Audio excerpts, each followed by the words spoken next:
Vamos, a partir desse instante, voltar os nossos pensamentos com os nossos mentores e com o plano espiritual, para que possamos em conjunto agradecer a Deus e a Jesus por esse instante onde poderemos refletir sobre os ensinamentos de Jesus contido no seu Evangelho. Hoje nós vamos falar sobre o capítulo 5 do Evangelho segundo o Espiritismo, a parte que fala de bem-aventurado os aflitos. Trouxe Jesus, neste capítulo, como em todos os seus ensinamentos, a esperança para as aflições deste mundo. Ao longo dos séculos, a humanidade tem passado por muitos sofrimentos, como, por exemplo, muitas guerras, doenças contagiosas, muitas lutas por poder, pela riqueza, e atualmente ainda estamos passando novamente por provas e aflições. Nesse instante, importa que nós façamos as prevenções para que possamos nos proteger. O próprio Jesus passou por diversas vezes em situações de perigo, tendo sido perseguido desde criança, e principalmente na fase adulta, onde chegou a ser preso, torturado, julgado e morto na cruz. Ele é um grande exemplo da bem-aventurança, vez que suportou toda a perseguição e morte com toda a sua paciência e resignação. Sabendo que iria passar Jesus por esses momentos, teve a reflexão no Monte das Oliveiras. Em suas preces, pediu que o Pai afastasse o cálice do sofrimento. Entretanto, aceitou tal cálice, dizendo: seja feita a sua vontade, a vontade de Deus. Ele informou também que haveria muitos choros e ranger de dentes para os que nascessem neste vale de dores. Havia ensinado no Sermão do Monte as suas bem-aventuranças, buscando trazer a consolação e a esperança aos sofredores deste mundo, que é classificado como de provas e expiações pelo plano espiritual. Nesta análise, ficaremos apenas com as bem-aventuranças dos sofredores aflitos, que é o que mais encontramos na população de nosso planeta. Bem-aventurados os que choram, porque serão consolados. Bem-aventurados os famintos e os sequiosos de justiça, porque serão saciados. Bem-aventurados os que sofrem perseguição pela justiça, pois que é deles o reino do céu. Bem-aventurado vós que sois pobres, porque o vosso reino é dos céus. E bem-aventurado vós que agora tendes fome, porque sereis saciados. Entendemos que somente na vida futura pode efetivar-se essas compensações que Jesus prometeu aos aflitos da terra. Sem a certeza no futuro da vida após a morte, essas máximas seriam um contrassenso, e mais seria como se fosse uma enganação, e modernamente falando seria uma fake news. Mas no item da justiça das aflições, nós vamos encontrar as razões de tanto sofrimento deste planeta, porque nascem uns na miséria e outros na opulência, sem que coisa alguma haverem feito que justifique essas posições. Porque uns nada conseguem, ao passo que outros tudo parece sorrir. Somente a fé no futuro é que pode consolar e infundir paciência em todos os que acreditam nesses ensinamentos. Mas mesmo assim, ela não explica as anomalias que parecem desmentir a justiça de Deus. Entretanto, o plano espiritual nos explica e nos esclarece na reencarnação e justifica todas as contradições aparentes, porque sempre será feito o cumprimento das leis divinas estabelecidas por Deus, Quer dizer que então, todas essas consequências que nós parece desmentir a justiça divina, na verdade são consequências do nosso próprio comportamento e que estamos passando por essas consequências na nossa encarnação.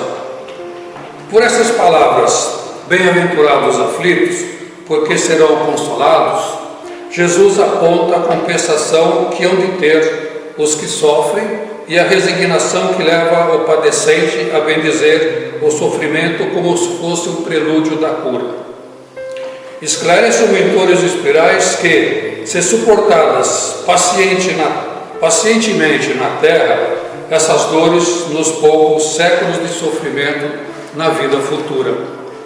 Não é difícil entender esse esclarecimento do plano espiritual, mas muito complicado é ver felicidade no próprio sofrimento. Neste capítulo das fraternidades espirituais, este capítulo das bem-aventuranças dos aflitos, eles orientam que nós devemos sempre diminuir a importância das coisas materiais e valorizar as espirituais.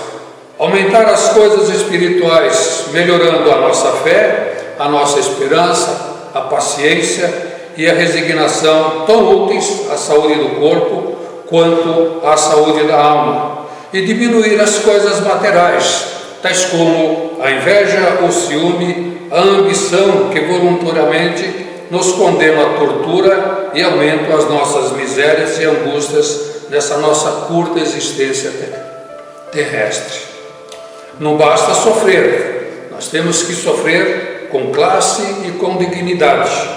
Quando Cristo disse, bem-aventurados os aflitos, o reino dos céus lhe pertence, não se referia de modo geral aos que sofrem, visto que todos que moram aqui neste planeta, de uma forma ou de outra, sofrem tanto, mesmo que ocupe tronos ou que dormam sobre uma caixa de papelão. Indico ainda, nesse plano espiritual, os recursos que nos auxiliam nos momentos de aflição. E esses recursos é o recurso da fé e o remédio da prece. Fazemos muita prece como um apoio espiritual, mas principalmente é preciso que tenhamos nessa fé uma base, nessa prece, uma base de uma fé viva na bondade de Deus.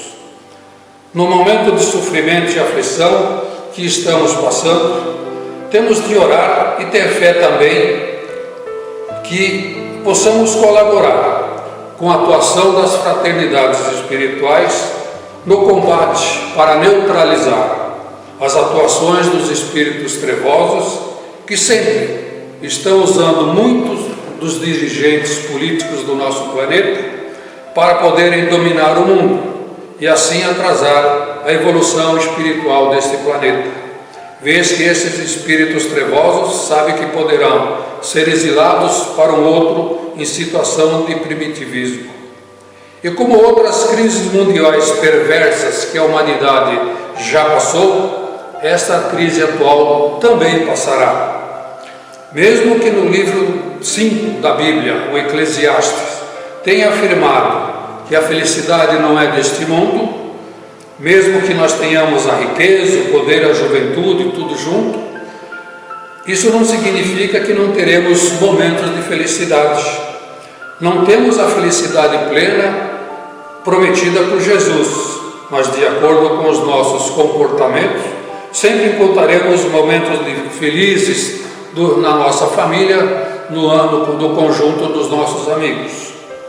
Neste mundo, por mais que faça cada um, tem a sua parte de labor e de miséria, a sua cota de sofrimento e decepções, donde facilmente chegamos à conclusão de que a Terra realmente é um local de provas e expiações.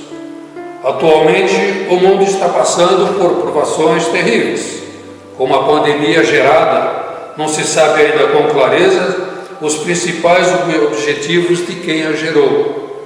Entretanto, nós devemos sempre nos precaver e tomar os cuidados necessários para que nós não sejamos contaminados por essa crise dessa pandemia. E isso, mais uma vez, confirma a voz do profeta, sendo comprovada que haverá choro e ranger de dentes nessa vida, nesse nosso planeta. Aproveitando então esses instantes, vamos rogando que todos nós, nesse conjunto, possamos vibrar as energias benéficas que possam envolver a todos os hospitais, onde todas essas pessoas contaminadas estão padecendo o seu sofrimento, e que essas energias possam servir de bálsamo e ajudar na recuperação, no restabelecimento da saúde desses companheiros. Rogando ainda e vibrando ainda pelos profissionais da saúde que trabalham nessa linha de frente, estão sempre expostos a essa pandemia, que eles sejam também fortalecidos nas suas atividades, na sua recuperação física. Encerrando essa parte da nossa explanação, nós vamos agradecendo a Deus e a Jesus pelo momento que nós estamos passando agora e também pelo envolvimento e o amparo das fraternidades espirituais, dos nossos mentores, desses espíritos protetores. E vamos elevando uma prece que esteja envolvendo a casa de todos aqueles que estão nos assistindo. Pai nosso que estais no céu, santificado seja o vosso nome, venha a nós o vosso reino, e seja feita a vossa vontade, assim na terra como no céu. O pão nosso de cada dia nos dai hoje, perdoai as nossas dívidas, como perdoamos aqueles que nos são devedores. E não nos deixe entregue às tentações, mas livra-nos de todo mal, que assim seja.